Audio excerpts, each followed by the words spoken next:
Hello, Bacho. Hope you are doing well. So we have a text here, or we have a passage which gives us the direction. Read the following passage and answer the question. So let's read the passage.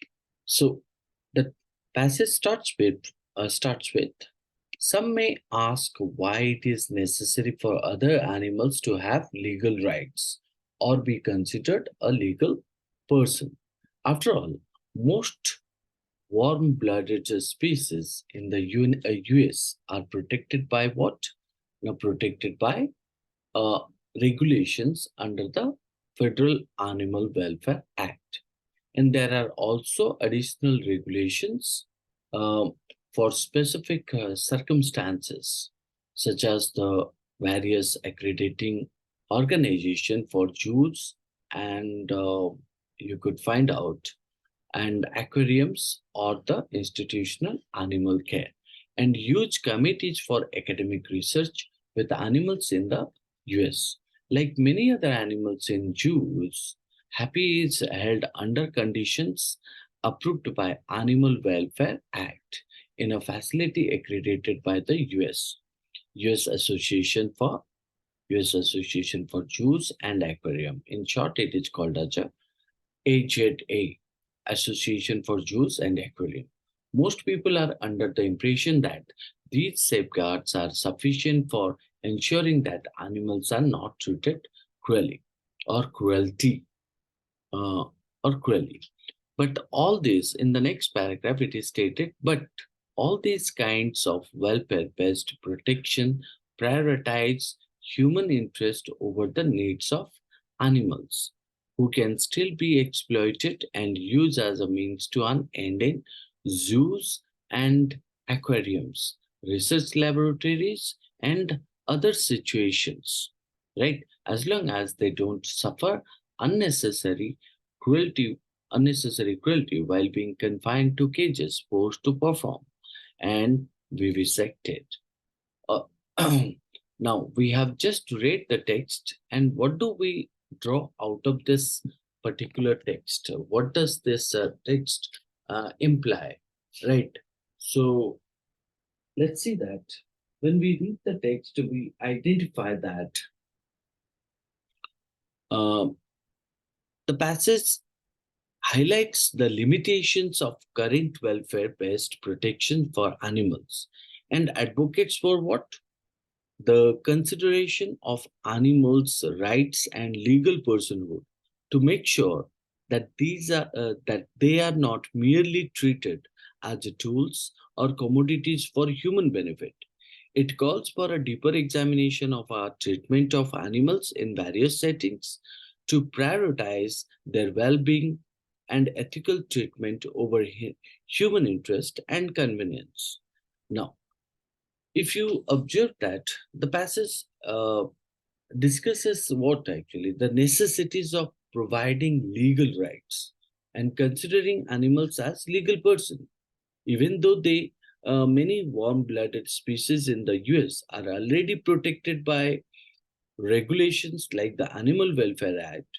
So, as per the text says, it mentions that various accrediting organizations for zoos, aquariums, and academic research also have additional regulations to make sure the welfare of animals.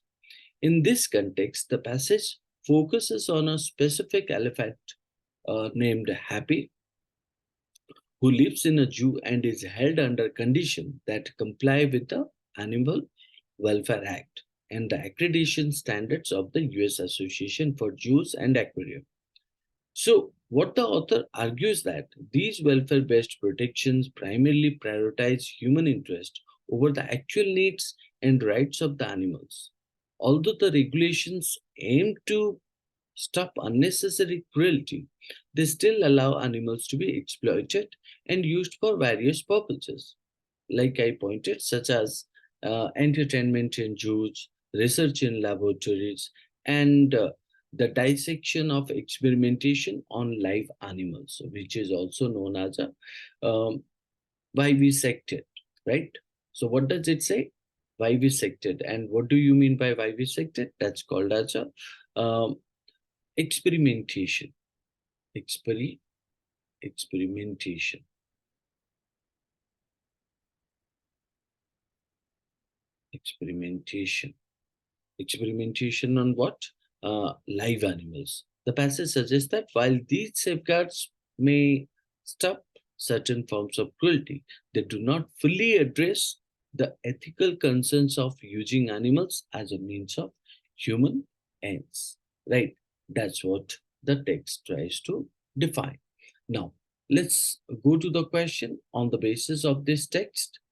What the question it asked the question called as what conclusion can be made from the passage. Now, if you look into the conclusion out of this passage, what do we find out? Four of the choices are given, and out of these four choices, we need to choose means one which is the most appropriate to the context. So will be called as a conclusion to the text. Now, so look into the first one. The first option stated the Federal Animal Welfare Act and other regulations provide comprehensive protection for animals. That's something called as a complete protection for animals, eliminating the need for legal rights or personhood. So, as for the option A, means when you talk about it provides complete protection for animals, right? Whereas the passage argues that the Federal Animal Welfare Act and other regulations are not sufficient, right? So they might provide some kind of a support, but they are not sufficient to make sure that animals are not treated cruelly, right? As they still allow for exploitation. So therefore, this could be considered as not the conclusion, but distorting the idea of the text. So therefore, it would be considered wrong. Okay, so coming to the second option, what does the second option states?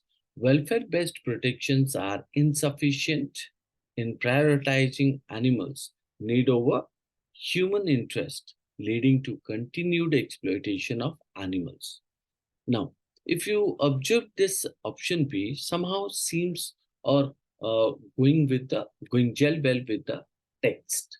The option says that welfare-based protections are inadequate, which is true, insufficient, right? Which we just discussed in option A, insufficient in prioritizing animals' needs over human interest and leading to continued exploitation of animals. So on the basis of this, um, the shortcomings of welfare-based protection, stating that these protection prioritize human interest over the needs of animals. As a result, animals continue to be exploited in various settings, such as you talk about use, right? Or you talk about animals which are used in means experiment to welfare-based um, so, and also aquarium and research laboratory, as long as they do not suffer from unnecessary cruelty. So therefore, we consider option B is true as a conclusion to the text. But move to the next option, option C. Let's see that whether C and D could be a more appropriate option. As long as four options you have not read, you can't opinionate it or can't go for the any one option which may seem to the answer, but there would be some option which will be called as a more appropriate option. So therefore, it is highly essential to read all the options before you jump to the final answer. Option C is indicating accrediting organization and regulatory bodies make sure that animals in zoos and aquariums are always treated ethically and without cruelty.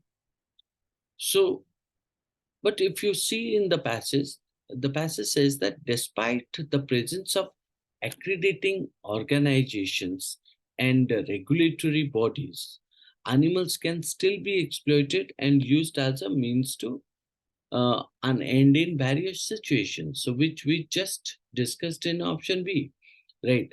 So, therefore, it is not considered as a what? Means they were not treated cruelty, right? So, and followed with ethically. So, though the means um, idea of ethically is present, still animals are treated cruel, cruelly, right? So therefore, we consider option C is not true as a conclusion. Look at the D. Vivisection is strictly prohibited under the Federal Animal Welfare Act. So vivisection means we understood that it's called as a experimentation, isn't it? So um, the and it is strictly prohibited under the Federal Animal Welfare Act. But the passage says that means it doesn't specifically state the vivisection is prohibited under the Federal Animal Welfare Act or not. It merely mentions vivisection as one of the situations where animal can be exploited despite welfare-based protections are there. So therefore, we cannot make a opinion or judgment that vivisection is prohibited under this act. So uh, because the author stated that despite the rules are there, eh, means we find out these animals are treated cruelly. So therefore, option D also incorrect. So option A, C, D are disrupting the statement's conclusion. Option B will be the final answer. Hope you understood the question's answer and the text. That's all. Thank you.